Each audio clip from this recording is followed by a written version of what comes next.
Mount Everest বিশ্বের সর্বোচ্চ পর্বতমালা, যার উচ্চতা ৮,৮৮৮ মিটার।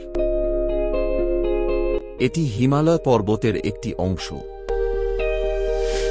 বিজ্ঞানীদের ধারণা, মাউন্ট এভারেস্টের উচ্চতা প্রতি বছর ২ সেন্টিমিটার করে বাড়ছে। প্রথমবারের মতো অ্যাডাম হিলারি ও তেনজিং নোরগে পাহাড়ে আরোহণ করেন। এটি নেপাল এবং চীনের তিব্বত স্বায়ত্তশাসিত অঞ্চলের সীমান্তের অংশ জুড়ে বিস্তৃত। ২০২০ সালে চীন এবং নেপাল যৌথভাবে মাউন্ট এভারেস্টের নতুন উচ্চতা ঘোষণা করে, যার উচ্চতা ৮,৮৮৪.৮৬ মিটার অথবা ২৯,০৩১ ফুট। হিমালয় পর্বতমালার মহালাঙ্গুর হিমাল সাবরেঞ্জে অবস্থিত। এর শিখরটি চীন ও নেপাল সীমান্তের অংশ। নেপালে এটি সাগরমাথা এবং তিব্বতে কোমলাংমা নামে পরিচিত, যার অর্থ বিশ্বের মাতৃদেবী। ঊনবিংশ শতাব্দীর মাঝামাঝি সময়ে ভারতের প্রাক্তন সার্ভেয়ার জেনারেল জর্জ এভারেস্টের নামানুসারে এই পর্বতটির নামকরণ করা হয়েছিল। প্রিয় ভিউয়ার্স, আজকের পর্বে আমরা জানব পৃথিবীর সর্বোচ্চ পর্বতশৃঙ্গ মাউন্ট এভারেস্ট সম্পর্কে। চলুন তবে শুরু করা যাক। ডেইলি ইসলাম। মাউন্ট এভারেস্ট নামটি শুনলেই মনে পড়ে যায় হিমশীতল সেই পর্বতের কথা, যার শিখরে ওঠা একসময় দুঃসাধ্য ছিল। তবে ১৯৫৩ সালের ২৯ মে নিউজিল্যান্ডের পর্বতারোহী এডমন্ড হিলারি এবং নেপালি শেরপা তেনজিং নোরগে যৌথভাবে প্রথম সফলভাবে এভারেস্ট শৃঙ্গ জয় করেন। মাউন্ট এভারেস্টে অনেক পর্বতারোহী আসেন, যাদের মধ্যে অত্যন্ত অভিজ্ঞ পর্বতারোহীও রয়েছেন। দুটি প্রধান আরোহণ পথ রয়েছে, একটি নেপালের দক্ষিণ পূর্ব দিক থেকে, যাকে স্ট্যান্ডার্ড রুট বলা হয়, এবং অন্যটি তিব্বতের উত্তর দিক থেকে।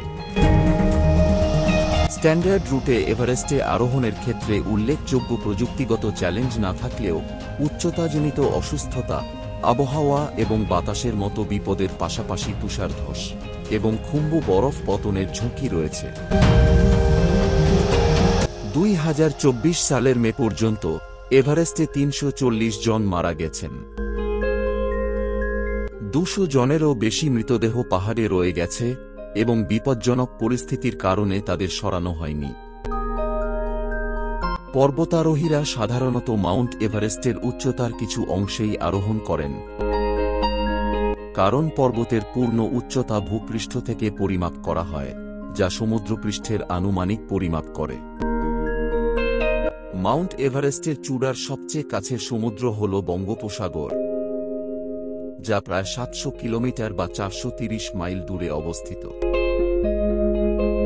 মাউন্ট এভারেস্টের পুরো উচ্চতায় আরোহণের জন্য এই উপকূল রেখা থেকে শুরু করতে হবে, যা ১৯৯০ সালে টিম ম্যাকার্টনি স্নেপের দল দ্বারা সম্পন্ন হয়েছিল। পর্বতারোহীরা সাধারণত ৫,০০০ মিটার বা ১৬,৪০৪ ফুট উপরে বেস ক্যাম্প থেকে আরোহণ শুরু করেন। এই ক্যাম্পগুলির নিচ থেকে আরোহণের পরিমাণ পরিবর্তিত হয়।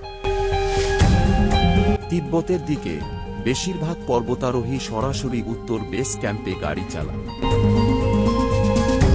নেপালের দিকে পর্বতারোহীরা সাধারণত কাঠমান্ডু, তারপর লুকলা এবং দক্ষিণ বেস ক্যাম্পে ট্রেকিং করেন, যার ফলে লুকলা থেকে চূড়ায় আরোহণ প্রায় ৬,০০০ মিটার বা ২০,০০০ ফুট উচ্চতায় পৌঁছায়। এভারেস্টের চূড়ায় পৌঁছানোর প্রথম রেকর্ডকৃত প্রচেষ্টা ব্রিটিশ পর্বতারোহীদের দ্বারা করা হয়েছিল। নেপাল সেই সময়ে বিদেশিদের দেশে প্রবেশের অনুমতি না দেওয়ায় ব্রিটিশরা তিব্বত দিক থেকে নর্থ রিজ রুটে বেশ কয়েকটি প্রচেষ্টা করেছিল। এরপর আরও অনেকে এভারেস্ট জয় করেছেন। ২০১০ খ্রিস্টাব্দের ২৩ মে প্রথম বাংলাদেশী হিসেবে মুসা ইব্রাহিম এভারেস্ট জয় করেন। এরপর ২০১১ খ্রিস্টাব্দের ২১ মে দ্বিতীয় বাংলাদেশী হিসেবে এম.এ. মুহিত বা মোহাম্মদ আব্দুল মুহিত। এর পরের বছর প্রথম বাংলাদেশী নারী হিসেবে ৩০ মিনিটে এভারেস্ট শৃঙ্গ জয় করেন নিশাত মজুমদার। মাউন্ট এভারেস্টে আরোহণ করা অত্যন্ত চ্যালেঞ্জিং এবং এর জন্য অনেক অর্থের প্রয়োজন হয়। সাধারণত এভারেস্টে আরোহণ করতে প্রায় ২ মাস সময় লাগে। এই আরোহণ যাত্রায় শেরপা গাইডরা গুরুত্বপূর্ণ ভূমিকা পালন করেন। প্রিয় ভিউয়ার্স, আজকে এখানেই শেষ করছি। পরবর্তী পর্বে আবারও কথা হবে নতুন কোনো বিষয় নিয়ে।